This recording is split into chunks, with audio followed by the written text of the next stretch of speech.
இந்த படத்தில் வந்து நம்ம நான் ஆக்சுவலாக அட்வொகேட்டு.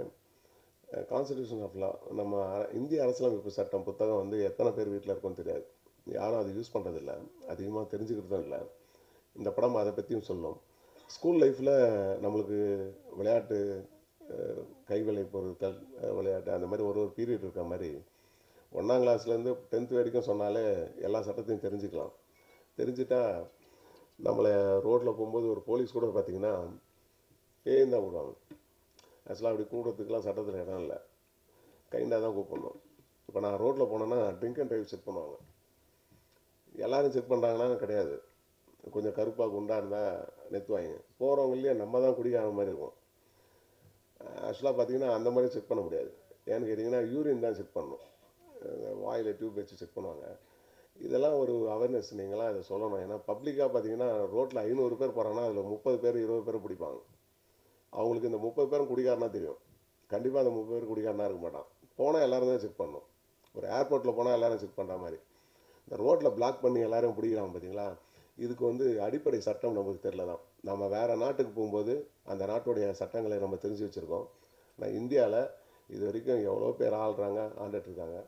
அவங்க யாரும் வந்து இந்த ஒரு விஷயத்தை பண்ணுறதில்லை. அதனால் ஆடியோ லான்ச்சில் நான் வந்து பத்திரிகையாளர்கள் மற்ற எல்லாருக்கும் லா புக் கொடுக்கலான்னு இருக்கோம். இந்த படம் சார்பாக மேற்படி எல்லாரும் வேறு எந்த ஒரு நிகழ்ச்சிக்கு போனாலும் கிஃப்ட்டு கொடுக்கறத விட எல்லார் வீட்லேயும் ஒரு சட்ட புத்தகம் இருந்தால் கண்டிப்பாக நம்ம பசங்க எல்லா அடுத்த ஜென்ரேஷன் தான் சட்டத்தை பேசுவாங்கன்னு நினைக்கிறேன். நன்றி.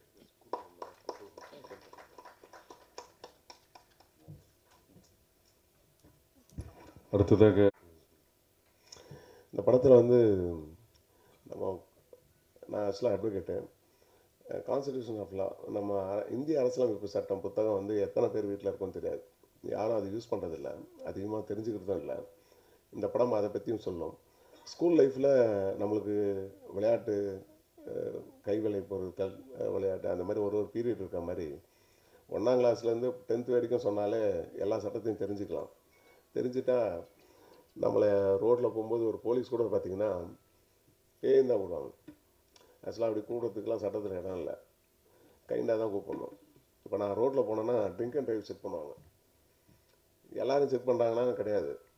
கொஞ்சம் கருப்பாக குண்டாக இருந்தால் நெத்துவாங்க. போகிறவங்களே நம்ம தான் குடிக்காத மாதிரி இருக்கும். ஆக்சுவலாக பார்த்தீங்கன்னா அந்த மாதிரி செக் பண்ண முடியாது. ஏன்னு கேட்டிங்கன்னா யூரின் தான் செக் பண்ணணும். வாயில் டியூப் வச்சு செக் பண்ணுவாங்க. இதெல்லாம் ஒரு அவேர்னஸ் நீங்களாம் இதை சொல்லணும். ஏன்னா பப்ளிக்காக பார்த்தீங்கன்னா ரோட்டில் 500 பேர் போகிறாங்கன்னா அதில் 30 பேர் 20 பேர் பிடிப்பாங்க.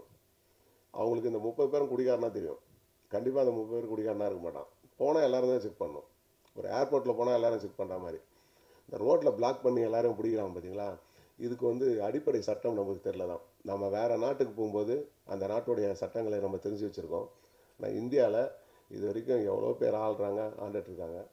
அவங்க யாரும் வந்து இந்த ஒரு விஷயத்தை பண்ணுறதில்லை. அதனால் ஆடியோ லான்ச்சில் நான் வந்து பத்திரிகையாளர்கள் மற்ற எல்லாருக்கும் லா புக் கொடுக்கலான்னு இருக்கோம். இந்த படம் சார்பாக மேற்படி எல்லாரும் வேறு எந்த ஒரு நிகழ்ச்சிக்கு போனாலும் கிஃப்ட்டு கொடுக்கறத விட எல்லார் வீட்லேயும் ஒரு சட்ட புத்தகம் இருந்தால் கண்டிப்பாக நம்ம பசங்க எல்லா அடுத்த ஜென்ரேஷன் தான் சட்டத்தை பேசுவாங்கன்னு நினைக்கிறேன். நன்றி.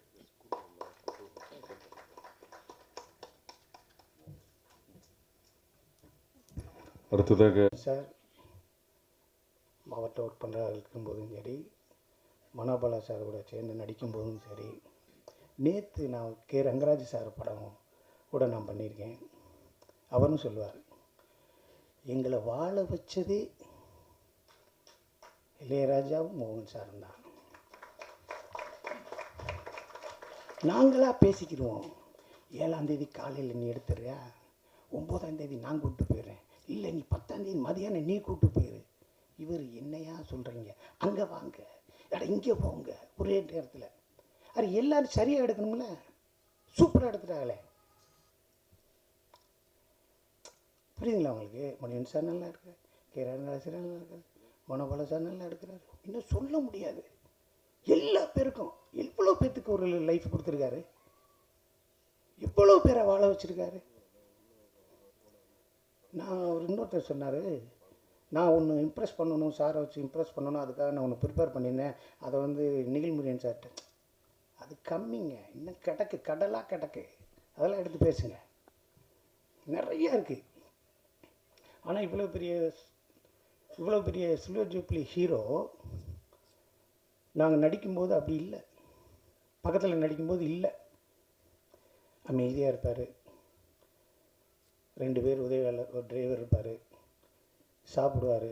யார்கிட்டையும் ஃபோன் பண்ணி கூட இந்த சாப்பாடு வேணும்னு கேட்க மாட்டார், எத்தனை மணிக்கு அனுப்புவீங்கன்னு கேட்க மாட்டார், ஓகேவா செக் பண்ணிக்கிங்க நான் போகலாமான்னு கேட்பார், காலையில் எத்தனை மணிக்குன்னு சொல்லுங்கள் நான் வர்றேன்பார். இவர் ரேஞ்சிலெல்லாம் நான் இருந்தேன்னா தவிக்க விட்டுருவேன், துடிக்க விட்டுருவேன், சித்திரவதை பண்ணியிருப்பேன். ஃபோன் எடுக்க மாட்டேன், பொய் சொல்லுவேன். இப்போ கூட காலையில் டைரக்டர் கேட்டார் வரீங்களா அண்ணேன்னு, போட்டேன் ஒரு பொய்யை, அண்ணன் ஸ்ரீபெரும்புதூர்னே. அதே பொய்யை மெயின்டைன் பண்ணோம்ல, அடுத்த தடவை ஃபோன் பண்ணல மேல்மருவத்தூர்னே. என்னடா அது இவ்வளோ பொய் சொல்கிறாங்க. ஆனால் அவர் என்கிட்ட முதல்ல ஒன்று போட்டு வச்சுருந்தார், அண்ணே நான் உங்களை வச்சு பெருசாக ஒன்று அடுத்து பண்ண போகிறேன்னு. அது தவறி இருமேன்னு சொல்லி பதறி அடித்து இந்த காவிரி ஸ்ட்ரீட் வழியாக வந்தேன் பாருங்க. எதுக்கு குளிக்க போகிறீங்களான்னு ஆதவன் கேட்டாப்புல, குளிக்க போகலையா வேர்க்குதியா, இருந்தாலும் நீ மறந்துடுவேன்னு சொல்லிட்டேன். ஆக இந்த படம் ஹரா இது ஒரு மிகப்பெரிய ஒரு மைல்கல்லான ஒரு படமாக இருக்கும். மோகன் சாருக்கு கன்னை கொடுத்துருக்கீங்க விஜய் சார். இசையில் மயங்காதவர்கள் யாருமே கிடையாது. அவர் இசையோட அந்த உருவமாகவே நம்மளுக்கு மோகன் சார் இருக்கட்டும். பெரிய மியூசிக் இது பாடகர் எஸ்பி பாலசுப்ரமணியம் சார். அவர்கிட்ட ஒன்று சொல்லியிருக்காரு, அதை நான் கொஞ்சம் மாற்றி சொல்லலை, ஒரு பேரை சொல்லாமல் நான் சொல்கிறேன். யார் பாடினாலும் என் பாட்டு அவ்வளோ பெர்ஃபெக்டாக இருக்காதியா, உண்மையில் நீ தான்ப்பா அப்படின்னு அவர்கிட்ட சொல்லியிருக்காரு. உண்மையிலே வேறு யார் பாடினா நான்லாம் மேட்ச் பண்ணி பாடியிருக்கேன், வீட்டிலே பார்க்க மாட்டாங்க. நான் 3 பிள்ளையை லவ் பண்ணேன். 3 பிள்ளையை லவ் பண்ணுறதுக்கு காரணம் இவர் தான். முதல் பிள்ளை என் வீட்டில் கலர் டிவி இல்லைன்னு ஓடி போச்சு. உங்கள் வீட்டில் கலர் டிவி இல்லை, நான் எப்படி அவனை லவ் பண்ணுறேங்க, இதோட மிகப்பெரிய காதலாக இருக்கும் போல், இது ஏத்து ஜெய காளி மாதிரி பெருசாக வந்துடும் அப்படின்னு. அப்புறம் இன்னொரு பிள்ளை குட்டியாக இருக்கீங்க இருந்துச்சு, இல்லை நான் 12க்கு மேலே வளர்ந்துருவேன் இல்லைன்னு. இப்போ 12 வந்துட்டேன் இல்லை, அடுத்த மாதம் வளர்ந்துடும். அப்புறம் சின்ன பிள்ளை சொல்லிச்சு, பல்லெல்லாம் உடஞ்சிருக்கு, கருப்பாக வேறு இருக்குச்சு. அட முகர கட்டையில் எல்லாத்துக்கும் காரணம் இவர் தான்.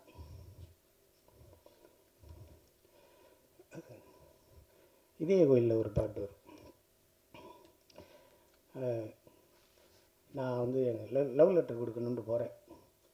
அந்த பிள்ளை முளைப்பாரி தூக்கிட்டு இருந்துச்சு. பார்க்குறேன். அப்புறம் வாட்ஸ்அப்பில் செல்லுமில்ல ஒரு அளவும் கிடையாது. பார்க்குறேன். அந்த பிள்ளை அங்கே தூரமாக நின்றுச்சு. அப்படியே பார்த்தேன். அந்த பிள்ளை என்ன ஆயிடுச்சு நாங்கிடுச்சு. உடனே பேப்பர் எடுத்து, கூட்டத்திலே கோயில் போகிறா, யாரை எங்கே தேடுதும்மா, குலசு சத்தம் கேட்கையிலே மனம் கும்மி அடிக்குது, குமரி பண்ணி பார்க்கையிலே மனம் தந்தி அடிக்குது, ததீதி கடை எழுதி அந்த பிள்ளை கையில் கொடுத்தேன். கூட்டத்தில் நேற்றவர் எல்லாத்தையும் பார்க்குற போய் சொல்லாமல் கிழிச்சு போட்டு போயிடுச்சு. அப்புறம் ஒரு லவ் நல்லா வந்துச்சு, 3வது லவ் நல்லா வந்துச்சு. இதே கோயில் பயணங்கள் முடியுது இல்லையா, அது இதுன்னு வந்து அந்த பிள்ளை கூட போகையில் டெய்லி அந்த படம் சினிமா பார்த்து வரையில் தேட்டரை பார்த்து நீ எப்படிங்க அழுகும், எல்லாரும் கீழே சாப்பிட்டேலாம் அப்படி இருக்கும், இன்னும் லேசாக தொட்டிங்க இன்றைக்கி, ஐயோ ஒரு மாதிரி இருந்துச்சு. இப்படி போச்சுங்க லவ். ஒரு படம் விதின்னு ஒரு படம் வந்துச்சு. இவர் பாட்டுக்கு இருந்திருந்தா நல்லா இருந்திருக்கும். டைகர் தயானி இது பேச்சை கேட்டு, யார் இவங்க அப்பா ஜெய்சங்கர், டைகர் தயானி பேச்சை கேட்டு வாதாடி அந்த பிள்ளை நான் அந்த படத்தை பார்க்க போய் இப்படித்தான் காதலிக்கிறவங்க செய்வீங்களா அப்படின்ட்டு போயிடுச்சு. இன்னும் அந்த பிள்ளைய பார்க்க முடியல.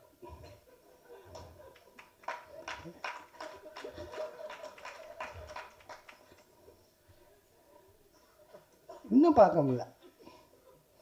சரி பரவாயில்ல, இருந்தாலும் நம்மளுக்கு அந்த ஒரு உடம்புக்குள்ள ஒரு கெமிஸ்ட்ரி ஏற்படுத்தி அந்த வயசில் நம்மளும் காதலிச்சிருக்கோம்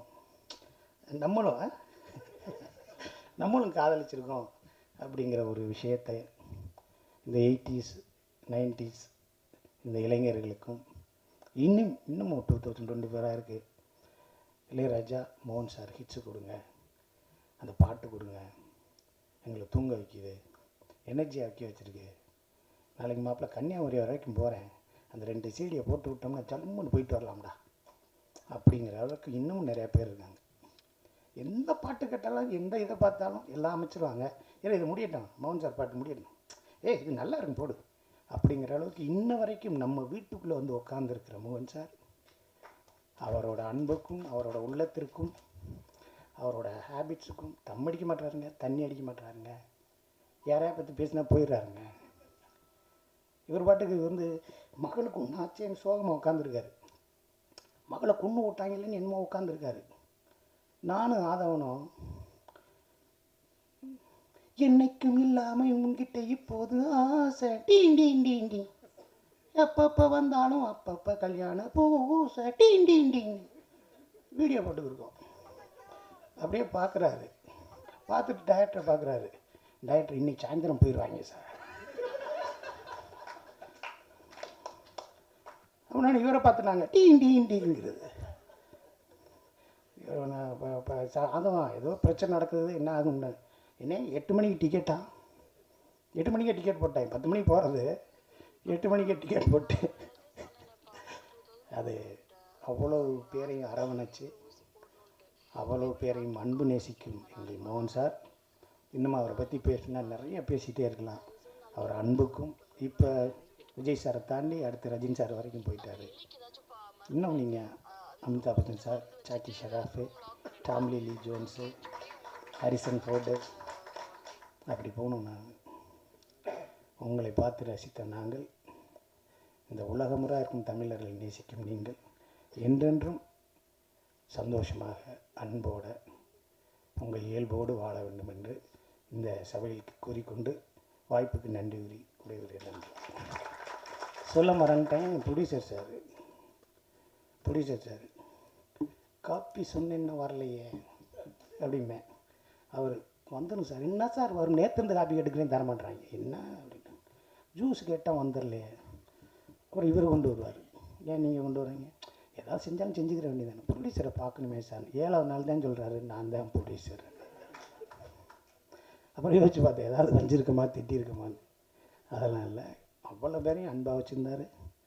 மிகப்பெரிய ஹோட்டலில் தங்க வச்சுருந்தார். இந்த படம் எவ்வளோ செலவாயிருக்குன்னு என்னாலே சொல்ல முடியாது. ஒரு பிரம்மாண்ட படத்தை கொடுத்துருக்கேன் தயாரிப்பாளருக்கு.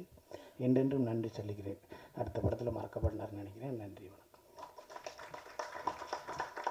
நன்றி சார். அவர்கிட்ட ஒர்க் பண்ணுற இருக்கும்போதும் சரி, மனோபாலா சாரோட சேர்ந்து நடிக்கும்போதும் சரி, நேற்று நான் கே ரங்கராஜ் சார் படம் கூட நான் பண்ணியிருக்கேன்.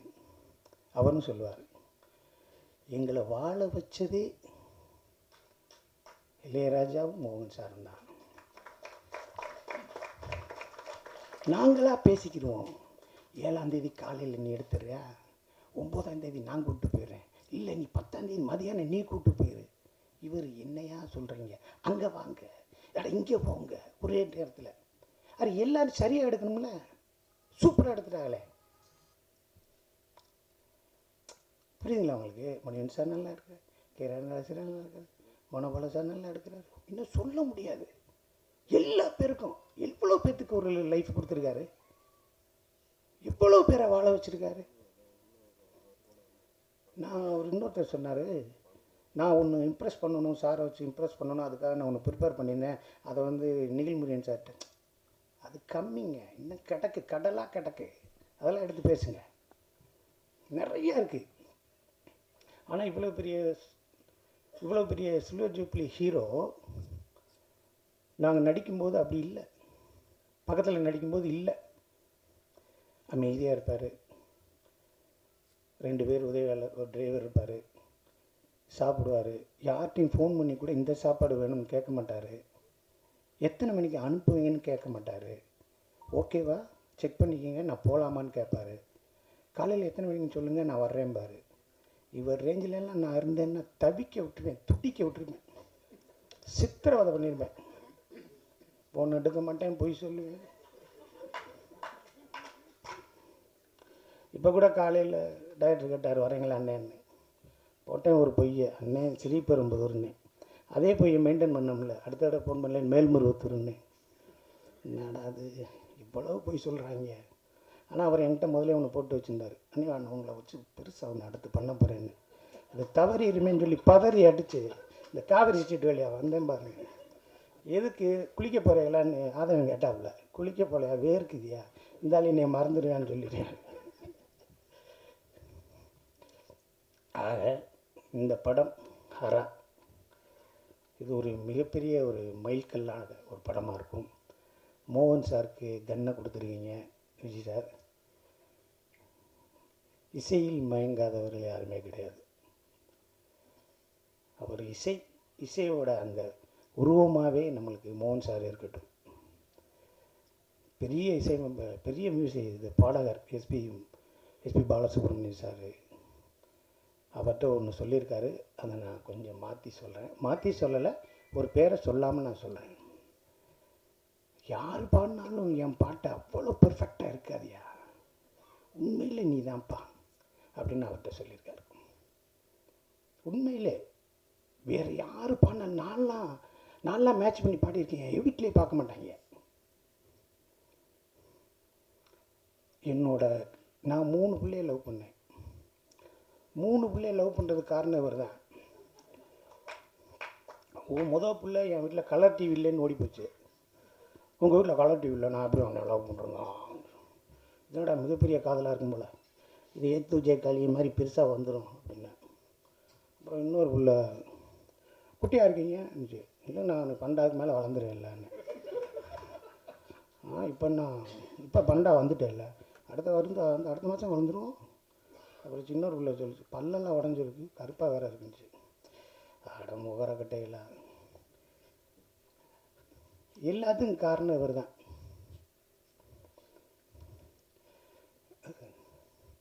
இதே கோயிலில் ஒரு பாட்டு வரும். நான் வந்து எங்கள் லவ் லெட்டர் கொடுக்கணுன்ட்டு போகிறேன். அந்த பிள்ளை முளைப்பாரி தூக்கிட்டு இருந்துச்சு. பார்க்குறேன். அப்புறம் வாட்ஸ்அப்பில் செல்லுமில்ல ஒரு அளவும் கிடையாது. பார்க்குறேன். அந்த பிள்ளை அங்கே தூரமாக நின்றுச்சு. அப்படியே பார்த்தேன். அந்த பிள்ளை என்ன ஆயிடுச்சு, நாங்கச்சு. உடனே பேப்பர் எடுத்து, கூட்டத்திலே கோயில் போகிறா, யாரை எங்கே தேடுதம்மா, குலசு சத்தம் கேட்கையிலே மனு கும்மி அடிக்குது. குமரி பண்ணி பார்க்கையிலே மனு தந்தி அடிக்குது. தாதாடி கடை எழுதி அந்த பிள்ளை கையில் கொடுத்தேன். கூட்டத்தில் நேற்றவர் எல்லாத்தையும் பார்க்குற போய் சொல்லாமல் கிழிச்சு போட்டு போயிடுச்சு. அப்புறம் ஒரு லவ் நல்லா வந்துச்சு, 3வது லவ் நல்லா வந்துச்சு. இதே கோயில் பயணங்கள் முடியுது இல்லையா, அது இதுன்னு வந்து அந்த பிள்ளை கூட போகையில் டெய்லி அந்த படம் சினிமா பார்த்து வரையில் தேட்டரை பார்த்து நீ எப்படிங்க அழுகும், எல்லாரும் கீழே சாப்பிட்டேலாம் அப்படி இருக்கும், என்னை லேசாக தொட்டீங்க, இன்றைக்கி ஐயோ ஒரு மாதிரி இருந்துச்சு. இப்படி போச்சுங்க லவ். ஒரு படம் விதின்னு ஒரு படம் வந்துச்சு. இவர் பாட்டுக்கு இருந்திருந்தா நல்லா இருந்திருக்கும். டைகர் தயானி இது பேச்சை கேட்டு, யார் இவங்க அப்பா ஜெய்சங்கர், டைகர் தயானி இது பேச்சை கேட்டு வாதாடி அந்த பிள்ளை நான் அந்த படத்தை பார்க்க போய் இப்படித்தான் காதலிக்கிறவங்க செய்வீங்களா அப்படின்ட்டு போயிடுச்சு. இன்னும் அந்த பிள்ளைய பார்க்க முடியல.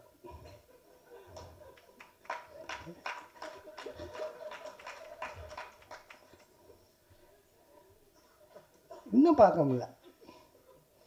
சரி பரவாயில்ல, இருந்தாலும் நம்மளுக்கு அந்த ஒரு உடம்புக்குள்ள ஒரு கெமிஸ்ட்ரி ஏற்படுத்தி அந்த வயசில் நம்மளும் காதலிச்சிருக்கோம்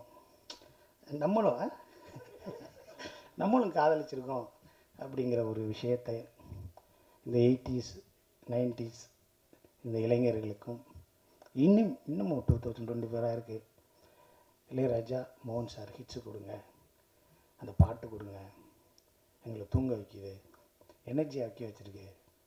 நாளைக்கு மாப்பிள்ளை கன்னியாகுமரி வரைக்கும் போகிறேன், அந்த 2 சீடியை போட்டு விட்டோம்னா ஜம்முன்னு போயிட்டு வரலாம்டா அப்படிங்கிற அளவுக்கு இன்னமும் நிறையா பேர் இருக்காங்க. எந்த பாட்டு கேட்டாலும் எந்த இதை பார்த்தாலும் எல்லாம் அமைச்சிருவாங்க. ஏன்னா இது முடியட்டும், மோகன் சார் பாட்டு முடியட்டும், இது நல்லா இருக்கும் போடு அப்படிங்கிற அளவுக்கு இன்ன வரைக்கும் நம்ம வீட்டுக்குள்ளே வந்து உட்காந்துருக்கிற மோகன் சார், அவரோட அன்புக்கும் அவரோட உள்ளத்திற்கும் அவரோட ஹேபிட்ஸுக்கும் தம் அடிக்க மாட்டாருங்க, தண்ணி அடிக்க மாட்டாருங்க, யாரையா பற்றி பேசினா போயிடுறாருங்க. இவர் பாட்டுக்கு வந்து மகளுக்கு ஒன்றாச்சேன்னு சோகமாக உட்காந்துருக்காரு. மகளை கொன்று விட்டாங்கன்னு என்னமோ உட்காந்துருக்காரு. நானும் ஆதவனும் என்னைக்கும் இல்லாமல் உங்ககிட்ட இப்போது ஆசை டீன் டீன் டீன் டீன் எப்பப்போ வந்தாலும் அப்பப்போ கல்யாண பூசை டீன் டீன் டீன் வீடியோ போட்டுக்கிருக்கோம். அப்படியே பார்க்குறாரு, பார்த்துட்டு டைரக்டரை பார்க்குறாரு. டைரக்டர் இன்னைக்கு சாயந்தரம் போயிடுவாங்க சார். அப்படின்னா இவரை பார்த்துட்டாங்க டீன் டீன் டீங்கிறது.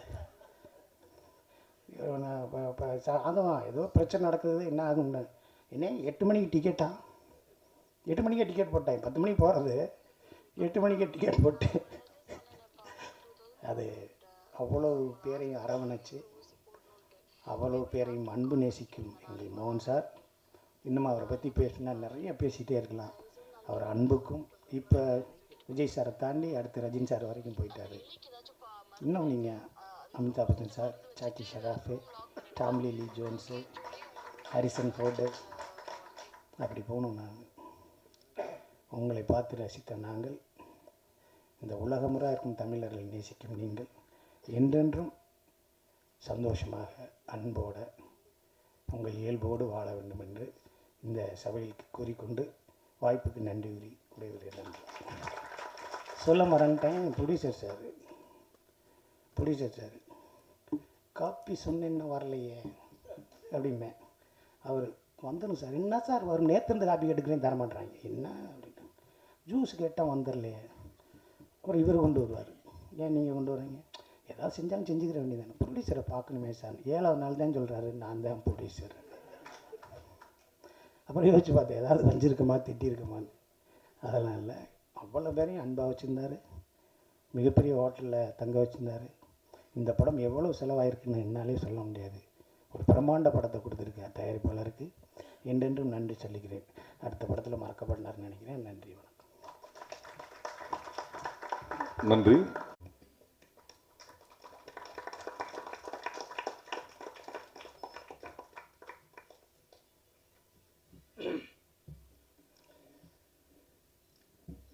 எல்லாருக்கும் இனிய புத்தாண்டு நல்வாழ்த்துக்கள். ஊடக நண்பர்களுக்கும், பிரிண்ட் மீடியா, வானொலி எல்லாருக்கும் சொல்லிகிட்ருக்கேன். அப்படியே என்னுடைய சக நடிகர்களுக்கும் நன்றி கடந்த வணக்கத்தை சொல்ல விரும்புகிறேன். எத்தனையோ படம் நடிச்சிருக்கலாம், ரிலீஸ் ஆகிருக்கலாம். எல்லாம் ஒரு சில விஷயங்களில் நான் எப்போவுமே பெருமையாக பேசிக்கிறதோ சொல்கிறதோ ஒரு சில விஷயங்கள் அவங்கக்கிட்ட பகிர்ந்துக்க ஆசைப்படுறேன். சத்தியமாக இந்த லிஸ்ட்டு இது எதுவுமே என்கிட்ட இல்லை, நான் வச்சுக்கினது இல்லை. இந்த படங்கள் லிஸ்ட்டு இது ஆனஸ்ட் நிக்கில் முருகன் அவர்களுக்கே தெரியும். எனக்கு கேட்கும் போது நான் என்கிட்ட வச்சுக்கிறது இல்லைப்பா, எனக்கு தேவையில்லை. ஏன்னா இந்த ஹரா தான் என்னோடய முதல் படம்னு. ஏன்னா இந்த ஒரு படத்தோட வெற்றி தோல்வி தான் நம்மளை அடுத்த கட்டத்துக்கு கொண்டு போகிறது. அது கடந்து போகும்போது அதை மறந்துட்டு இன்னொரு படத்தில் நம்ம கான்சன்ட்ரேட் பண்ணுறோம், ஃபோக்கஸ் பண்ணுறோம். எத்தனை புது டைரக்டர்களை அறிமுகம் பண்ணுறதுக்கு எனக்கு வாய்ப்பு கிடைச்சிதுன்னு அது இறைவன் கொடுத்த பிச்சை. ஏன்னா நான் இப்போ பயணங்கள் முடிவதில்லை படம் ரிலீஸ் ஆகும்போது என்னுடைய முதல் மூடு பணியாகட்டும், நெஞ்சத்தை கிள்ளாதே ஆகட்டும், கிழிஞ்சல்கள் எல்லாமே சில்வர் ஜூப்ளி போனதுனால பயணங்கள் முடியதில்லை 500 நாள் ஆகும்போது எனக்குன்னு ஒரு மார்க்கெட் வர ஆரம்பிச்சதுல இருந்தேன். முடிஞ்ச அளவுக்கு புது ப்ரொடியூசர்ஸ்கள், புது இயக்குநர்களுக்கு வாய்ப்பு கொடுத்தா அந்த அவங்க பசியோட சினிமா பண்ணுவாங்க. அந்த நல்ல பசியோடு அந்த சினிமா இருக்கும்போது நானும் ஜெயிப்பேங்கிற நம்பிக்கையில் தான் நான் தேர்ந்து எடுத்த முத்துக்கள் இவங்களெல்லாம். ஆனால் அவங்களுக்கு எல்லாம் அவ்வளோ டேலண்ட் இருக்குங்கிறது இருக்குது, ஜெயிப்பாங்க அப்படிங்கிறது எனக்கு தோணுன ஒரு 6th சென்ஸ். ஆனால் அவங்களோட உழைப்பு, அந்த பசினால் அவங்க அந்த அளவுக்கு பிரமாதமாக எழுத்து இயக்கம்ங்கிறது தான் நான் அவங்களுக்கெல்லாம் நன்றி சொல்ல கடமைப்பட்டிருக்கேன். நான் எப்போவுமே ப்ரொடியூசர் அண்ட் டைரக்டருக்கு தான் நன்றின்னு சொல்வேன். என்னோடய பழைய நண்பர்களுக்கும் தெரியும், எல்லாருக்கும் தெரியும். ஏன்னா இயக்குனர் தான் கேப்டன் ஆஃப் த ஷிப். நாங்களெல்லாம் அவங்க பின்னாடி இருப்போம். மற்ற எல்லா கலைஞர்களும் அவருக்கு பின்னாடி இருக்கோம். ஸோ அவர் தான் கேப்டன் ஆஃப் த ஷிப். எந்த டைரக்டராக இருந்தாலும், எந்த படமாக இருந்தாலும், ஆனால் அந்த ஷிப் தான் அந்த ப்ரொடியூசர். அவர் இருந்தால் தான், அந்த ஷிப் இருந்தால் தான் டைரக்டரு நம்ம எல்லோரும் இருப்போம். ஸோ இவங்க 2 பேரோட உழைப்பு மட்டும் இல்லை, அந்த ஃபோக்கஸ் பாயிண்ட்டு தான் நான் எப்போவுமே ரசிப்பேன். ஸோ இப்போது பழைய விஷயங்களை விட நம்ம புது விஷயத்தை பகிர்ந்துக்கலாம்னு ஆசைப்படுறேன்.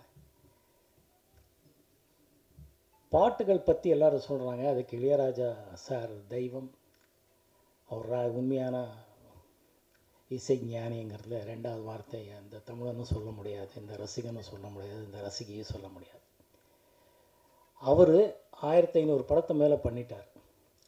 அவர் என்னை பொறுத்தவரை எல்லா இயக்குநர்களுக்கும், எல்லா தயாரிப்பாளர்களுக்கும், எல்லா நடிகர் நடிகைகளுக்கும் பிரமாதமான பாட்டு கொடுத்துருக்காரு. இதில் எந்த வஞ்சனையும் யாருக்குமே அவர் பண்ணதே இல்லை. சரி, சில நடிகர்கள் பற்றி ஏன் சொல்கிறாங்கன்னா, அந்த படம் ஓடி இருக்கு. அந்த படம் ஓடுறதுக்கு முக்கியமான காரணம், அந்த பாட்டை இன்றைக்கி சிங்கப்புலி ரசிக்கிறாருன்னா அந்த அளவுக்கு மனசுக்குள்ளேன்னா அந்த ஆர் சுந்தரராஜன் அந்த இயக்குனர் அந்த கனெக்ட் பண்ணி வச்சிருக்கிறார். அது ரொம்ப முக்கியமாக. அதையும் நான் பாராட்டணும், சொல்லணும்னு ஆசைப்படுறேன். ஒரு பாட்டு வெற்றியறதுக்கு வரிகள் டியூன் மட்டும் காரணம் இல்லை, அதோட சேர்ந்து அது எத்தனையோ விஷயங்கள் இருக்குது. அது எல்லாமே சேர்ந்து அந்த கஷ்டத்தை புரிஞ்சுக்கிறதுன்றது ஏன் சொல்கிறேன்னா, ஆடியன்ஸ் ரசிக்கிறாங்க. ஆடியன்ஸோட கனெக்ட் ஆனால் மட்டும்தான் படம் வெற்றி அடையும். இல்லைன்னா எத்தனையோ படங்கள் பார்த்திங்கன்னா, என்னை விட இவங்களுக்கெல்லாம் ட்ராக் ரெக்கார்டு தெரியும், சூப்பர் ஹிட் ஆடியோகள் இருக்கும். படம் வெற்றி அடைஞ்ச பிறகு அந்த பாடல்கள் அவ்வளோ பெருசாக பேசுறதில்லை. ஏன்னா படம் அவ்வளோ பெருசாக ஓடல. என்னோட அக்கியம், என்னோட அதிருஷ்டம், என்னோட அப்பா அம்மாவோட அதிருஷ்டம், எல்லாருக்கு மேலே என் உயிரின் ஊற்றாய் இருக்கிற ரசிகைகளோட ஆசீர்வாதம் தான் என்னோட படங்கள் ஓடுனதுக்கு காரணம்.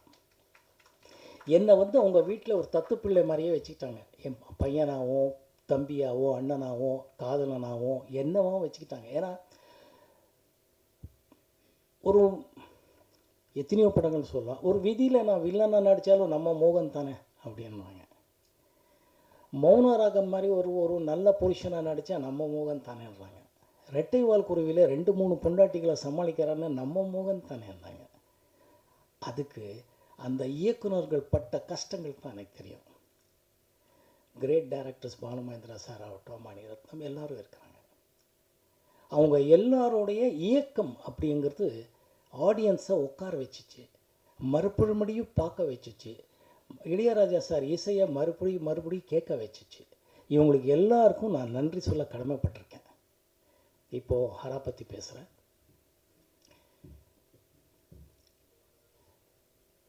விஜயஸ்ரீ இயக்குனர். நிறைய பேர் எவர் சொன்னார் இப்போ மார்க்கெட் இருக்குது மார்க்கெட் இல்லைங்கிறது. மார்க்கெட் இருக்குது இல்லைங்கிறத பற்றி நான் என்றைக்குமே கவலைப்பட்டவன் கிடையாது. அது எனக்கு என்னோட பழகினவர்களுக்கு தெரியும். என்னோட பழகினதுக்கப்புறம் விஜயஸ்ரீக்கும் தெரியும். எனக்கு பிடிக்கணும், எனக்கு இங்கே செட் ஆனால் தான் படத்தில் நடிப்பேன், இல்லைன்னா நடிக்க மாட்டேன். ஏன்னா நான் என்னை நம்பி இருக்கிறாங்கிறது இல்லை, என்னை ஆராதிக்கிற, என்னை மதிக்கிற ரசிகர்களுக்கு எப்பவுமே டிசப்பாயிண்ட் பண்ணக்கூடாதுங்கிறது ஒரே நோக்கம்தான் எனக்கு. பணம் எல்லார் மாதிரி எனக்கும் ரொம்ப தேவை, ஆனால் அது மட்டும் வாழ்க்கை இல்லைன்னு எங்கள் அப்பா அம்மாவோட டிஎன்ல நான் தெரிஞ்சவன். அதனால் எப்போவுமே எல்லாமே நல்லா வரணும், நல்லா அமையணுங்கிறது நம்புகிறவன். நிக்கில் முருகன் அவர்கள் விஜயஸ்ரீயை கூட்டிகிட்டு வந்தார். பரவாயில்லையா? எல்லாமே கரெக்டாக தான் சொன்னார். ஸோ விஜயஸ்ரீ அவர் கதை சொன்னார். கதை சொல்லும்போது கதை நல்லா இருக்குது, ஆனால் அதில் ஏதோ ஒன்று கொஞ்சம் வித்தியாசமாக இருந்தால் ரொம்ப நல்லா முடியும், அப்படி ரீச் ஆக முடியுங்கிறது எனக்குள்ளே ஒரு நம்பிக்கை. அப்போ விஜயஸ்ரீக்கு அவர்கள் சொன்னேன், இது கதை நல்லா இருக்குது, கண்டென்ட் என்னமோ இருக்குது, ஆனால் இப்போ டெல்லிங் கொஞ்சம் இருக்குது, ஸ்டோரி டெல்லிங்கில் கொஞ்சம் நீங்கள் புதுசாக தாதா ஐட்டிஸ்மன் எல்லாம் நல்லா பண்ணியிருக்கீங்கன்னும் போது இதையே கொஞ்சம் புதுசாக யோசிக்கக்கூடாது, யோசிச்சிங்கன்னா எல்லோரும் கூட்டணியாக ஜெயிக்கலாம் இல்லையா? நீங்கள் யோசிச்சிங்கன்னா ஒரே ஒரு ரொம்ப நல்ல விஷயம், அவர் கோச்சிக்கலை, ஈகோவாக எடுத்துக்கலை, போய் பார்த்துட்டு அது இன்னொரு வருஷனில் கொடுக்குறாரு. 7வது வருஷம் தான் இப்போ ஓகே பண்ணியிருக்கிற ஸ்கிரிப்ட். அவர் சேலஞ்சிங்காக எடுத்து ஒவ்வொரு இடத்துலையும் நான் அவர் படங்கள் பண்ணிகிட்டு இருந்தார். பட் இருந்தாலும் இதை எப்படி கன்வின்ஸ் பண்ணலாங்கிறத விட அவர் எவ்வளோ கன்வின்ஸ் ஆகிருக்கணும் மனசுக்குள்ளே. ஜெயிச்சியே காட்டுவேங்கிற ஒரு நல்ல மனசு எண்ணங்கள்னால தான் இந்த பிரமாதமான ஸ்கிரிப்ட் வந்துச்சு. அந்த பிரமாதமான ஸ்கிரிப்ட் வந்ததுக்கு தான் படம் ஆரம்பித்தோம்.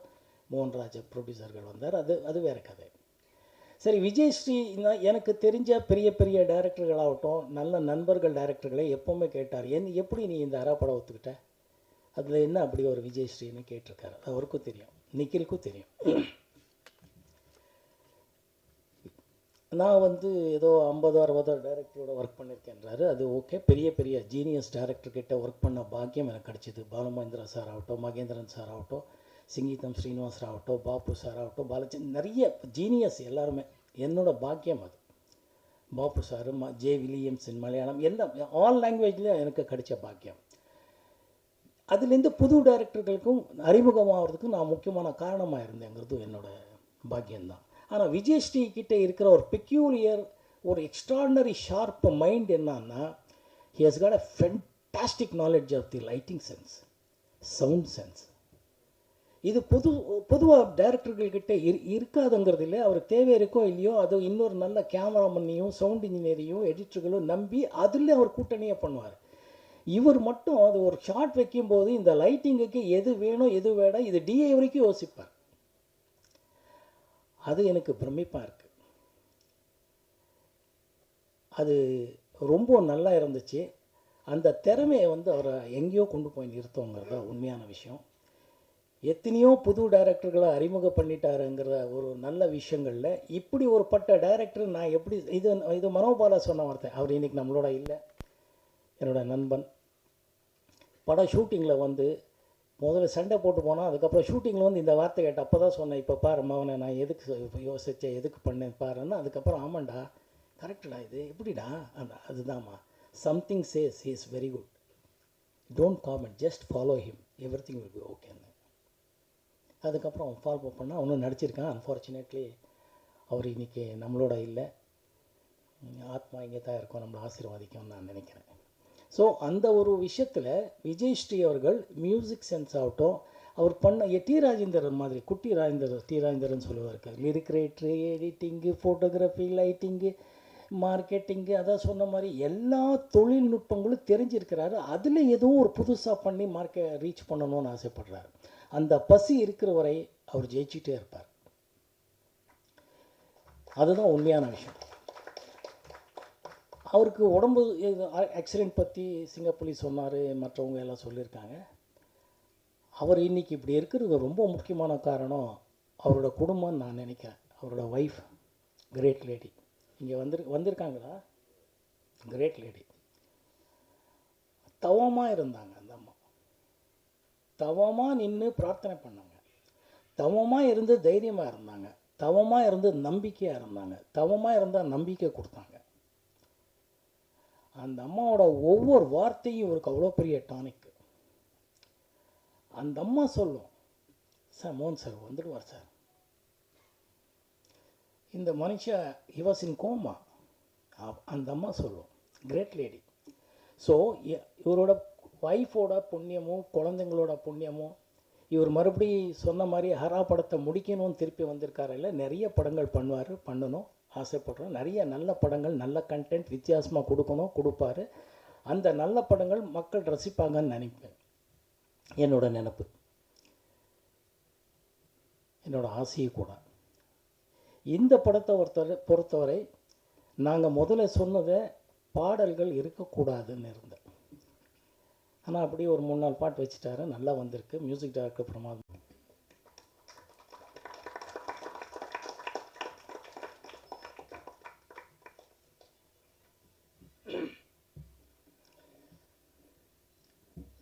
எல்லாருக்கும் இனிய புத்தாண்டு நல்வாழ்த்துக்கள். ஊடக நண்பர்களுக்கும், பிரிண்ட் மீடியா, வானொலி எல்லாருக்கும் சொல்லிட்டுருக்கேன். அப்படியே என்னுடைய சக நடிகர்களுக்கும் நன்றி கடந்த வணக்கத்தை சொல்ல விரும்புகிறேன். எத்தனையோ படம் நடிச்சிருக்கலாம், ரிலீஸ் ஆகிருக்கலாம் எல்லாம். ஒரு சில விஷயங்களில் நான் எப்போவுமே பெருமையாக பேசிக்கிறதோ சொல்கிறதோ ஒரு சில விஷயங்கள் அவங்கக்கிட்ட பகிர்ந்துக்க ஆசைப்படுறேன். சத்தியமாக இந்த லிஸ்ட்டு இது எதுவுமே என்கிட்ட இல்லை, நான் வச்சுக்கினது இல்லை. இந்த படங்கள் லிஸ்ட்டு இது ஆனஸ்ட் நிக்கில் முருகன் அவர்களுக்கே தெரியும். எனக்கு கேட்கும் போது நான் என்கிட்ட வச்சுக்கிறது இல்லைப்பா, எனக்கு தேவையில்லை. ஏன்னா இந்த ஹரா தான் என்னோடய முதல் படம்னுவேன். ஏன்னா இந்த ஒரு படத்தோட வெற்றி தோல்வி தான் நம்மளை அடுத்த கட்டத்துக்கு கொண்டு போகிறது. அது கடந்து போகும்போது அதை மறந்துட்டு இன்னொரு படத்தில் நம்ம கான்சென்ட்ரேட் பண்ணுறோம், ஃபோக்கஸ் பண்ணுறோம். எத்தனை புது டைரக்டர்களை அறிமுகம் பண்ணுறதுக்கு எனக்கு வாய்ப்பு கிடைச்சிதுன்னு அது இறைவன் கொடுத்த பிச்சை. ஏன்னா நான் இப்போ பயணங்கள் முடிவதில்லை படம் ரிலீஸ் ஆகும்போது என்னுடைய முதல் மூடு பனியாகட்டும், நெஞ்சத்தை கிள்ளாதே ஆகட்டும், கிழிஞ்சல்கள் எல்லாமே சில்வர் ஜூப்ளி போனதுனால பயணங்கள் முடிவதில்லை 500 நாள் ஆகும்போது எனக்குன்னு ஒரு மார்க்கெட் வர ஆரம்பிச்சதுல இருந்தேன். முடிஞ்ச அளவுக்கு புது ப்ரொடியூசர்ஸ்கள், புது இயக்குநர்களுக்கும் வாய்ப்பு கொடுத்தா அந்த அவங்க பசியோட சினிமா பண்ணுவாங்க. அந்த நல்ல பசியோடு அந்த சினிமா இருக்கும்போது நானும் ஜெயிப்பேங்கிற நம்பிக்கையில் தான் நான் தேர்ந்து எடுத்த முத்துக்கள் இவங்க எல்லாம். ஆனால் அவங்களுக்கு எல்லாம் அவ்வளோ டேலண்ட் இருக்குங்கிறது இருக்குது, ஜெயிப்பாங்க அப்படிங்கிறது எனக்கு தோணுன ஒரு 6th சென்ஸ். ஆனால் அவங்களோட உழைப்பு, அந்த பசினால் அவங்க அந்த அளவுக்கு பிரமாதமாக எழுத்து இயக்கம்ங்கிறது தான் நான் அவங்களுக்கெல்லாம் நன்றி சொல்ல கடமைப்பட்டிருக்கேன். நான் எப்போவுமே ப்ரொடியூசர் அண்ட் டைரக்டருக்கு தான் நன்றின்னு சொல்வேன். என்னோடய பழைய நண்பர்களுக்கும் தெரியும், எல்லாருக்கும் தெரியும். ஏன்னா இயக்குனர் தான் கேப்டன் ஆஃப் த ஷிப். நாங்களெல்லாம் அவங்க பின்னாடி இருப்போம். மற்ற எல்லா கலைஞர்களும் அவர் பின்னாடி இருக்கோம். ஸோ அவர் தான் கேப்டன் ஆஃப் த ஷிப். எந்த டைரக்டராக இருந்தாலும், எந்த படமாக இருந்தாலும், ஆனால் அந்த ஷிப் தான் அந்த ப்ரொடியூசர். அவர் இருந்தால் தான், அந்த ஷிப் இருந்தால் தான் டைரக்டரு நம்ம எல்லோரும் இருப்போம். ஸோ இவங்க 2 பேரோட உழைப்பு மட்டும் இல்லை, அந்த ஃபோக்கஸ் பாயிண்ட்டு தான் நான் எப்போவுமே ரசிப்பேன். ஸோ இப்போது பழைய விஷயங்களை விட நம்ம புது விஷயத்தை பகிர்ந்துக்கலாம்னு ஆசைப்படுறேன். பாட்டுகள் பற்றி எல்லோரும் சொல்கிறாங்க, அதுக்கு இளையராஜா சார் தெய்வம். அவர் உண்மையான இசை ஞானிங்கிறதுல 2வது வார்த்தை அந்த தமிழனும் சொல்ல முடியாது, இந்த ரசிகனும் சொல்ல முடியாது, இந்த ரசிகையும் சொல்ல முடியாது. அவர் 1500 படத்தை மேலே பண்ணிட்டார். அவர் என்னை பொறுத்தவரை எல்லா இயக்குநர்களுக்கும், எல்லா தயாரிப்பாளர்களுக்கும், எல்லா நடிகைகளுக்கும் பிரமாதமான பாட்டு கொடுத்துருக்காரு. இதில் எந்த வஞ்சனையும் யாருக்குமே அவர் பண்ணதே இல்லை. சரி, சில நடிகர்கள் பற்றி ஏன் சொல்கிறாங்கன்னா, அந்த படம் ஓடி இருக்கு.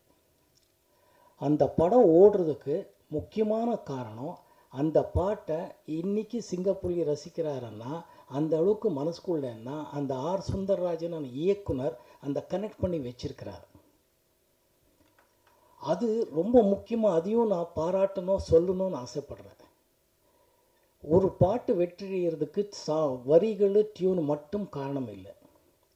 அதோட சேர்ந்து அது எத்தனையோ விஷயங்கள் இருக்குது. அது எல்லாமே சேர்ந்து அந்த கஷ்டத்தை புரிஞ்சுக்கிறதுன்றது ஏன் சொல்கிறேன்னா, ஆடியன்ஸ் ரசிக்கிறாங்க. ஆடியன்ஸோட கனெக்ட் ஆனால் மட்டும்தான் படம் வெற்றி அடையும். இல்லைன்னா எத்தனையோ படங்கள் பார்த்திங்கன்னா, என்னை விட இவங்களுக்கெல்லாம் ட்ராக் ரெக்கார்டு தெரியும், சூப்பர் ஹிட் ஆடியோகள் இருக்கும். படம் வெற்றி அடைஞ்ச பிறகு அந்த பாடல்கள் அவ்வளோ பெருசாக பேசுறதில்லை. ஏன்னா படம் அவ்வளோ பெருசாக ஓடல. என்னோட ஐக்கியம், என்னோட அதிருஷ்டம், என்னோடய அப்பா அம்மாவோட அதிருஷ்டம், எல்லாருக்கு மேலே என் உயிரின் ஊற்றாய் இருக்கிற ரசிகைகளோட ஆசீர்வாதம் தான் என்னோட படங்கள் ஓடுனதுக்கு காரணம். என்னை அவங்க வீட்டில் ஒரு தத்து பிள்ளை மாதிரியே வச்சுக்கிட்டாங்க. என் பையனாகவும், தம்பியாகவும், அண்ணனாகவும், காதலனாகவும் என்னவாகவும் வச்சுக்கிட்டாங்க. ஏன்னா ஒரு எத்தனையோ படங்கள் சொல்லலாம். ஒரு விதியில் நான் வில்லனை நடித்தாலும் நம்ம மோகன் தானே அப்படின்னாங்க. மௌனராகம் மாதிரி ஒரு நல்ல புருஷனாக நடித்தா நம்ம மோகன் தானேன்றாங்க. ரெட்டை வால் குருவியில் 2-3 பொண்டாட்டிகளை சமாளிக்கிறான்னு நம்ம மோகன் தானே இருந்தாங்க. அதுக்கு அந்த இயக்குநர்கள் பட்ட கஷ்டங்கள் தான் எனக்கு தெரியும். கிரேட் டைரக்டர்ஸ் பாலுமகேந்திரா சார் ஆகட்டும், மணிரத்னம் எல்லோரும் இருக்கிறாங்க. அவங்க எல்லாரோடைய இயக்கம் அப்படிங்கிறது ஆடியன்ஸை உட்கார வச்சிச்சு, மறுபடியும் பார்க்க வச்சிச்சு. இளையராஜா சார் இசையை மறுபடியும் கேட்க வச்சிச்சு. இவங்களுக்கு எல்லாருக்கும் நான் நன்றி சொல்ல கடமைப்பட்டிருக்கேன். இப்போது ஹரா பற்றி பேசுகிறேன்.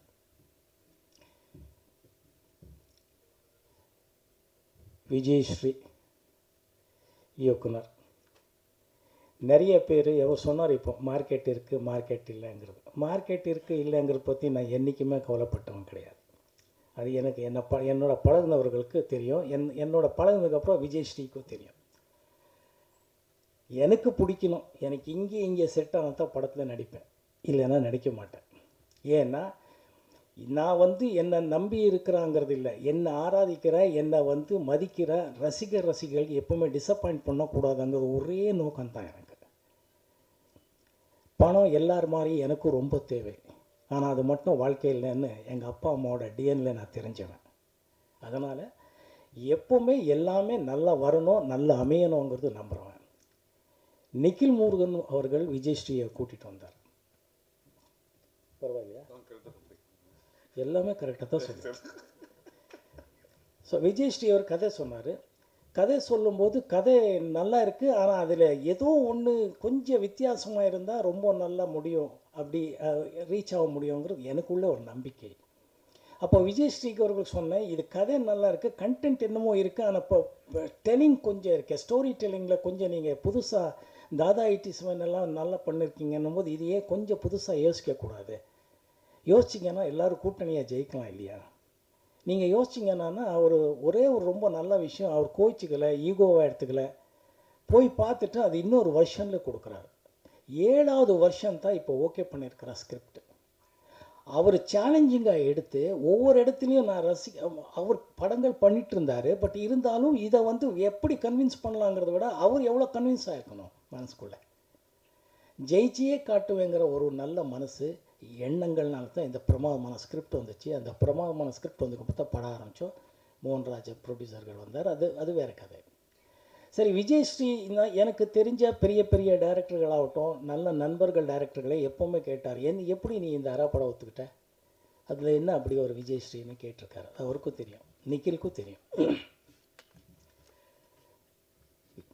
நான் வந்து ஏதோ 50-60 டைரக்டரோட ஒர்க் பண்ணியிருக்கேன்றாரு. அது ஓகே. பெரிய பெரிய ஜீனியஸ் டைரக்டர்கிட்ட ஒர்க் பண்ண பாக்கியம் எனக்கு கிடச்சிது. பாலுமகேந்திரா சார் ஆகட்டும், மகேந்திரன் சார் ஆகட்டும், சிங்கீதம் ஸ்ரீனிவாஸ் ஆகட்டும், பாப்பு சார் ஆகட்டும், பாலாஜி, நிறைய ஜீனியஸ் எல்லாருமே என்னோடய பாக்கியம் அது. பாப்பு சார், ஜே வில்லியம்ஸ் இன் மலையாளம், எல்லாம் ஆல் லாங்குவேஜ்லேயும் எனக்கு கிடைச்ச பாக்கியம். அதுலேருந்து புது டைரக்டர்களுக்கும் அறிமுகமாகிறதுக்கும் நான் முக்கியமான காரணமாக இருந்தேங்கிறது என்னோடய பாக்கியம்தான். ஆனால் விஜயஸ்ரீ கிட்டே இருக்கிற ஒரு பெக்யூலியர், ஒரு எக்ஸ்ட்ராடினரி ஷார்ப் மைண்ட் என்னன்னா, he has got a fantastic knowledge of the lighting sense, sound sense. இது பொதுவாக டைரக்டர்கள்கிட்ட இருக்காதுங்கிறது இல்லை. அவர் தேவை இருக்கோ இல்லையோ, அது இன்னொரு நல்ல கேமராமேனையும் சவுண்ட் இன்ஜினியரையும் எடிட்டர்களும் நம்பி அதில் அவர் கூட்டணியே பண்ணுவார். இவர் மட்டும் அது ஒரு ஷார்ட் வைக்கும்போது இந்த லைட்டிங்குக்கு எது வேணும் எது வேண்டாம் இது டிஏ வரைக்கும் யோசிப்பார். அது எனக்கு பிரமிப்பாக இருக்குது. அது ரொம்ப நல்லா இருந்துச்சு. அந்த திறமையை வந்து அவரை எங்கேயோ கொண்டு போய் நிறுத்தோங்கிறது தான் உண்மையான விஷயம். எத்தனையோ புது டைரக்டர்களை அறிமுகம் பண்ணிட்டாருங்கிற ஒரு நல்ல விஷயங்களில் இப்படி ஒரு பட்ட டைரக்டர் நான் எப்படி, இது மனோபாலா சொன்ன வார்த்தை. அவர் இன்றைக்கி நம்மளோட இல்லை, என்னோடய நண்பன். படம் ஷூட்டிங்கில் வந்து முதல்ல சண்டை போட்டு போனால், அதுக்கப்புறம் ஷூட்டிங்கில் வந்து இந்த வார்த்தை கேட்ட அப்போ தான் சொன்னேன், இப்போ பாரு மகனை நான் எதுக்கு யோசித்தேன், எதுக்கு பண்ணேன் பாருன்னா, அதுக்கப்புறம் ஆமாண்டா கரெக்டுடா, இது எப்படிடா, அதுதான்மா, something says he is very good, don't comment, just follow him, everything will be ஓகேன்னு. அதுக்கப்புறம் அவன் ஃபாலோ பண்ணால் அவனும் நடிச்சிருக்கான். அன்ஃபார்ச்சுனேட்லி அவர் இன்றைக்கி நம்மளோட இல்லை, ஆத்மா இங்கே தான் இருக்கும், நம்மளை ஆசீர்வாதிக்கும்னு நான் நினைக்கிறேன். ஸோ அந்த ஒரு விஷயத்தில் விஜயஸ்ரீ அவர்கள் மியூசிக் சென்ஸ் ஆகட்டும், அவர் பண்ண டி ராஜேந்திரன் மாதிரி, குட்டி ராஜேந்திரன், டி ராஜேந்திரன் சொல்லுவார், லிரிக் ரைட்ரு, எடிட்டிங்கு, ஃபோட்டோகிராஃபி, லைட்டிங்கு, மார்க்கெட்டிங்கு, அதான் சொன்ன மாதிரி எல்லா தொழில்நுட்பங்களும் தெரிஞ்சிருக்கிறாரு. அதில் ஏதோ ஒரு புதுசாக பண்ணி ரீச் பண்ணணும்னு ஆசைப்படுறாரு. அந்த பசி இருக்கிற வரை அவர் ஜெயிச்சுட்டே இருப்பார். அதுதான் உண்மையான விஷயம். அவருக்கு உடம்பு ஆக்சிடெண்ட் பற்றி சிங்கப்புலி சொன்னார், மற்றவங்க எல்லாம் சொல்லியிருக்காங்க. அவர் இன்றைக்கி இப்படி இருக்கிறது ரொம்ப முக்கியமான காரணம் அவரோட குடும்பம்னு நான் நினைக்கிறேன். அவரோட ஒய்ஃப் கிரேட் லேடி இங்கே வந்திருக்காங்களா, கிரேட் லேடி. தவமாக இருந்தாங்க அந்த அம்மா, தவமாக நின்று பிரார்த்தனை பண்ணாங்க, தவமாக இருந்து தைரியமாக இருந்தாங்க, தவமாக இருந்து நம்பிக்கையாக இருந்தாங்க, தவமாக இருந்தால் நம்பிக்கை கொடுத்தாங்க. அந்த அம்மாவோட ஒவ்வொரு வார்த்தையும் இவருக்கு அவ்வளோ பெரிய டானிக். அந்த அம்மா சொல்லும், சார் மோகன் சார் வந்துடுவார் சார், இந்த மனுஷன் இவாசின் கோமா அந்த அம்மா சொல்லும், கிரேட் லேடி. ஸோ இவரோட ஒய்ஃபோட புண்ணியமும் குழந்தைங்களோட புண்ணியமும் இவர் மறுபடி சொன்ன மாதிரி ஹரா படத்தை முடிக்கணும்னு திருப்பி வந்திருக்காரு. இல்லை நிறைய படங்கள் பண்ணணும் ஆசைப்படுறோம். நிறைய நல்ல படங்கள், நல்ல கண்டென்ட் வித்தியாசமாக கொடுப்பாரு. அந்த நல்ல படங்கள் மக்கள் ரசிப்பாங்கன்னு நினைப்பேன். என்னோட நினப்பு, என்னோட ஆசையும் கூட. இந்த படத்தை பொறுத்தவரை நாங்கள் முதல்ல சொன்னதை பாடல்கள் இருக்கக்கூடாதுன்னு இருந்தேன். ஆனால் அப்படியே ஒரு 3-4 பாட்டு வச்சுட்டாரு, நல்லா வந்திருக்கு. மியூசிக் டைரக்டர் பிரமாதம்.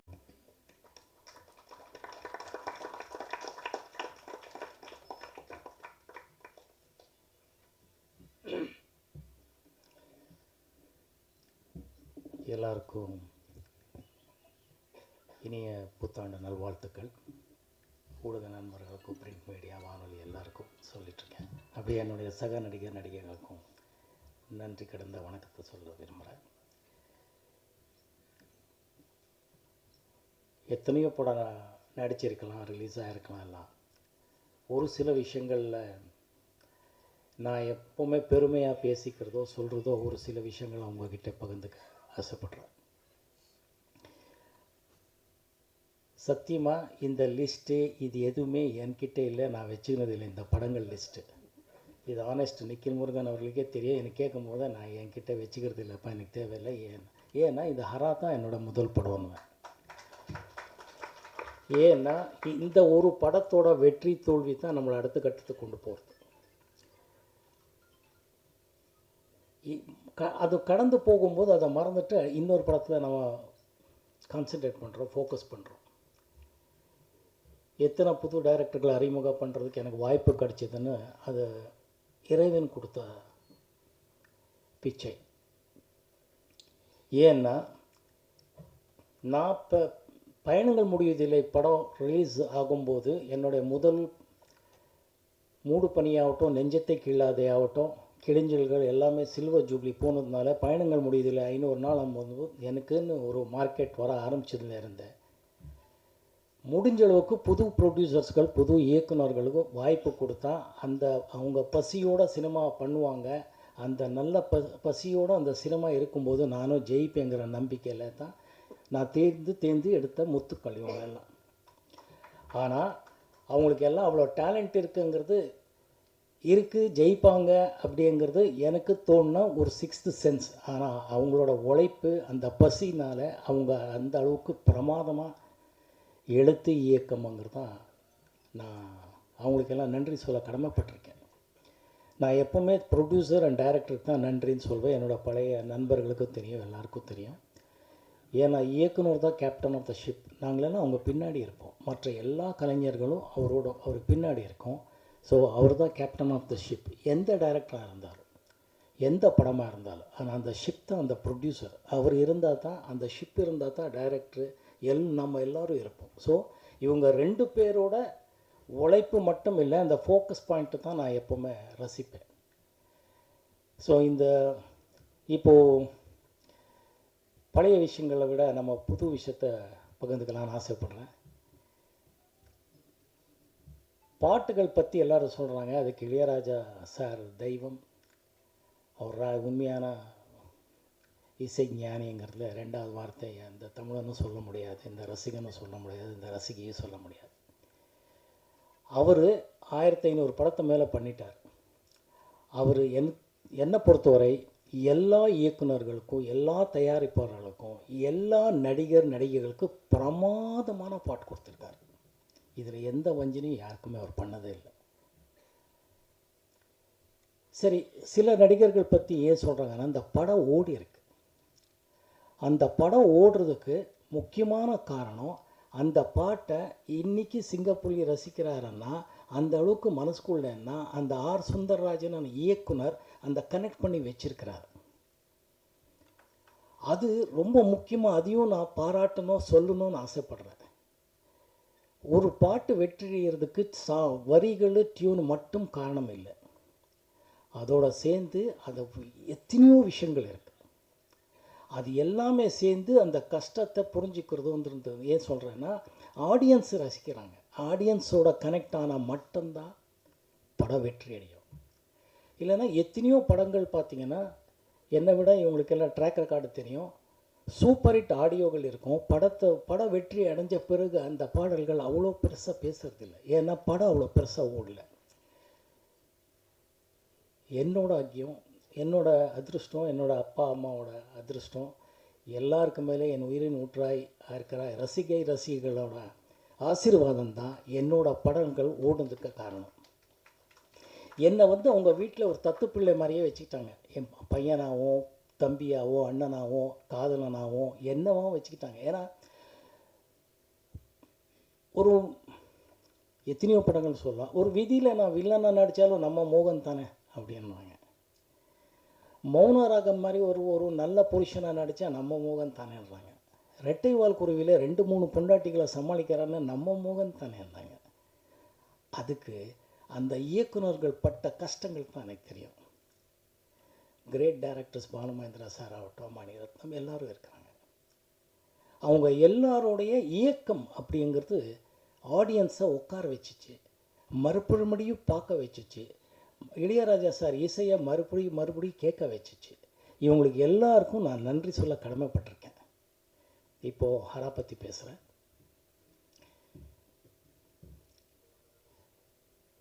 விஜயஸ்ரீ இயக்குனர்.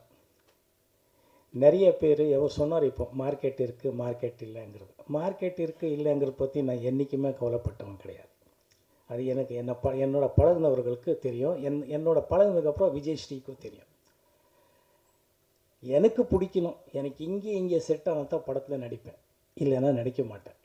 ஏன்னா நான் வந்து என்னை நம்பி இருக்கிறாங்கிறது இல்லை, என்னை ஆராதிக்கிற, என்னை வந்து மதிக்கிற ரசிகர்கள் எப்பவுமே டிசப்பாயிண்ட் பண்ணக்கூடாதுங்கிற ஒரே நோக்கம்தான் எனக்கு. பணம் எல்லார் மாதிரி எனக்கும் ரொம்ப தேவை, ஆனால் அது மட்டும் வாழ்க்கை இல்லைன்னு எங்கள் அப்பா அம்மாவோட டிஎன்ல நான் தெரிஞ்சவன். அதனால் எப்போவுமே எல்லாமே நல்லா வரணும், நல்லா அமையணுங்கிறது நம்புகிறவன். நிக்கில் முருகன் அவர்கள் விஜயஸ்ரீயை கூட்டிகிட்டு வந்தார். பரவாயில்லையா? எல்லாமே கரெக்டாக தான் சொல்லுவார். ஸோ விஜயஸ்ரீ அவர் கதை சொன்னார். கதை சொல்லும்போது கதை நல்லா இருக்குது, ஆனால் அதில் ஏதோ ஒன்று கொஞ்சம் வித்தியாசமாக இருந்தால் ரொம்ப நல்லா முடியும், அப்படி ரீச் ஆக முடியுங்கிறது எனக்குள்ளே ஒரு நம்பிக்கை. அப்போ விஜயஸ்ரீக்கு அவர்கள் சொன்னேன், இது கதை நல்லா இருக்குது, கண்டென்ட் என்னமோ இருக்குது, ஆனால் இப்போ டெல்லிங் கொஞ்சம் இருக்குது, ஸ்டோரி டெல்லிங்கில் கொஞ்சம் நீங்கள் புதுசாக தாதா இட்டிஸ்மன் எல்லாம் நல்லா பண்ணியிருக்கீங்கன்னும் போது இதையே கொஞ்சம் புதுசாக யோசிக்கக்கூடாது, யோசிச்சிங்கன்னா எல்லோரும் கூட்டணியாக ஜெயிக்கலாம் இல்லையா? நீங்கள் யோசிச்சிங்கன்னா ஒரே ஒரு ரொம்ப நல்ல விஷயம், அவர் கோச்சிக்கலை, ஈகோவாக எடுத்துக்கலை, போய் பார்த்துட்டு அது இன்னொரு வருஷனில் கொடுக்குறாரு. 7வது வருஷம் தான் இப்போ ஓகே பண்ணியிருக்கிற ஸ்கிரிப்ட். அவர் சேலஞ்சிங்காக எடுத்து ஒவ்வொரு இடத்துலையும் நான் அவர் படங்கள் பண்ணிகிட்டு இருந்தார். பட் இருந்தாலும் இதை வந்து எப்படி கன்வின்ஸ் பண்ணலாங்கிறத விட அவர் எவ்வளோ கன்வின்ஸ் ஆகிருக்கணும் மனசுக்குள்ளே. ஜெயிச்சியே காட்டுவேங்கிற ஒரு நல்ல மனசு எண்ணங்கள்னால தான் இந்த பிரமாதமான ஸ்கிரிப்ட் வந்துச்சு. அந்த பிரமாதமான ஸ்கிரிப்ட் வந்ததுக்கு தான் படம் ஆரம்பித்தோம். மோகன்ராஜ் ப்ரொடியூசர்கள் வந்தார். அது வேறு கதை. சரி, விஜயஸ்ரீ எனக்கு தெரிஞ்ச பெரிய டைரக்டர்களாகட்டும், நல்ல நண்பர்கள் டைரக்டர்களை எப்போவுமே கேட்டார், எப்படி நீ இந்த அரை படம் ஒத்துக்கிட்ட, அதில் என்ன அப்படி ஒரு விஜயஸ்ரீன்னு கேட்டிருக்காரு. அவருக்கும் தெரியும், நிக்கிலுக்கும் தெரியும். நான் வந்து ஏதோ 50-60 டைரக்டரோட ஒர்க் பண்ணியிருக்கேன்றாரு. அது ஓகே. பெரிய ஜீனியஸ் டைரக்டர்கிட்ட ஒர்க் பண்ண பாக்கியம் எனக்கு கிடச்சிது. பாலுமகேந்திரா சார் ஆகட்டும், மகேந்திரன் சார் ஆகட்டும், சிங்கீதம் ஸ்ரீனிவாஸ் ஆகட்டும், பாப்பு சார் ஆகட்டும், பாலச்சந்த், நிறைய ஜீனியஸ் எல்லாருமே என்னோட பாக்கியம் அது. பாப்பு சார், ஜே வில்லியம்ஸ் இன் மலையாளம், எல்லாம் ஆல் லாங்குவேஜ்லேயும் எனக்கு கிடைச்ச பாக்கியம். அதுலேருந்து புது டைரக்டர்களுக்கும் அறிமுகமாகிறதுக்கும் நான் முக்கியமான காரணமாக இருந்தேங்கிறது என்னோட பாக்கியம்தான். ஆனால் விஜயஸ்ரீ கிட்டே இருக்கிற ஒரு பெக்யூலியர், ஒரு எக்ஸ்ட்ராடினரி ஷார்ப் மைண்ட் என்னன்னா, he has got a fantastic knowledge of the lighting sense, sound sense. இது பொதுவாக டைரக்டர்கள்கிட்ட இருக்காதுங்கிறது இல்லை. அவருக்கு தேவை இருக்கோ இல்லையோ, அது இன்னொரு நல்ல கேமராமேனையும் சவுண்ட் இன்ஜினியரையும் எடிட்டர்களும் நம்பி அதில் அவர் கூட்டணியை பண்ணுவார். இவர் மட்டும் அது ஒரு ஷார்ட் வைக்கும்போது இந்த லைட்டிங்குக்கு எது வேணும் எது வேணாம் இது டிஏ வரைக்கும் யோசிப்பார். அது எனக்கு பிரமிப்பாக இருக்குது. அது ரொம்ப நல்லா இருந்துச்சு. அந்த திறமையை வந்து அவரை எங்கேயோ கொண்டு போய் நிறுத்துங்கிறது தான் உண்மையான விஷயம். எத்தனையோ புது டைரக்டர்களை அறிமுகம் பண்ணிட்டாருங்கிற ஒரு நல்ல விஷயங்களில் இப்படி ஒரு பட்ட டைரக்டர் நான் எப்படி இது மனோபாலா சொன்ன வார்த்தை. அவர் இன்றைக்கி நம்மளோட இல்லை, என்னோட நண்பன். படம் ஷூட்டிங்கில் வந்து முதல்ல சண்டை போட்டு போனால், அதுக்கப்புறம் ஷூட்டிங்கில் வந்து இந்த வார்த்தை கேட்ட அப்போ தான் சொன்னேன், இப்போ பாரு மவனை நான் எதுக்கு யோசித்தேன், எதுக்கு பண்ணேன் பாருன்னு. அதுக்கப்புறம் ஆமாண்டா கரெக்டுடா, இது எப்படிடா அதுதான்மா, something says he is very good, don't comment, just follow him, everything will be ஓகேன்னு. அதுக்கப்புறம் ஃபாலோ பண்ணால் அவனும் நடிச்சிருக்கான். அன்ஃபார்ச்சுனேட்லி அவர் இன்றைக்கி நம்மளோட இல்லை, ஆத்மா இங்கே தான் இருக்கும், நம்மளை ஆசீர்வாதிக்கும்னு நான் நினைக்கிறேன்.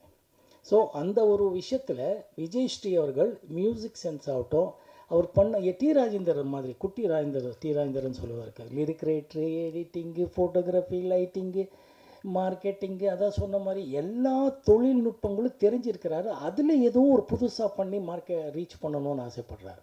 அந்த பசி இருக்கிற வரை அவர் ஜெயிச்சுட்டே இருப்பார். அதுதான் உண்மையான விஷயம். அவருக்கு உடம்பு ஆக்சிடெண்ட் பற்றி சிங்கப்புலி சொன்னார், மற்றவங்க எல்லாம் சொல்லியிருக்காங்க. அவர் இன்றைக்கி இப்படி இருக்கிறது ரொம்ப முக்கியமான காரணம் அவரோட குடும்பம்னு நான் நினைக்கிறேன். அவரோட ஒய்ஃப் கிரேட் லேடி, இங்கே வந்திருக்காங்களா, கிரேட் லேடி. தவமாக இருந்தாங்க அந்த அம்மா, தவமாக நின்று பிரார்த்தனை பண்ணாங்க, தவமாக இருந்து தைரியமாக இருந்தாங்க, தவமாக இருந்து நம்பிக்கையாக இருந்தாங்க, தவமாக இருந்தால் நம்பிக்கை கொடுத்தாங்க. அந்த அம்மாவோட ஒவ்வொரு வார்த்தையும் இவருக்கு அவ்வளோ பெரிய டானிக். அந்த அம்மா சொல்லும், சார் மோகன் சார் வந்துடுவார் சார், இந்த மனுஷன் இவாஸ் இன் கோமா, அந்த அம்மா சொல்லும், கிரேட் லேடி. ஸோ இவரோட ஒய்ஃபோட புண்ணியமும் குழந்தைங்களோட புண்ணியமும், இவர் மறுபடி சொன்ன மாதிரி ஹரா படத்தை முடிக்கணும்னு திருப்பி வந்திருக்காரு. இல்லை, நிறைய படங்கள் பண்ணணும் ஆசைப்படுறோம். நிறைய நல்ல படங்கள், நல்ல கண்டென்ட் வித்தியாசமாக கொடுப்பாரு. அந்த நல்ல படங்கள் மக்கள் ரசிப்பாங்கன்னு நினைப்பேன். என்னோட நினப்பு, என்னோட ஆசையும் கூட. இந்த படத்தை பொறுத்தவரை நாங்கள் முதல்ல சொன்னதை பாடல்கள் இருக்கக்கூடாதுன்னு இருந்தேன். ஆனால் அப்படியே ஒரு 3-4 பாட்டு வச்சுட்டாரு, நல்லா வந்திருக்கு. மியூசிக் டைரக்டர் பிரமாதம்.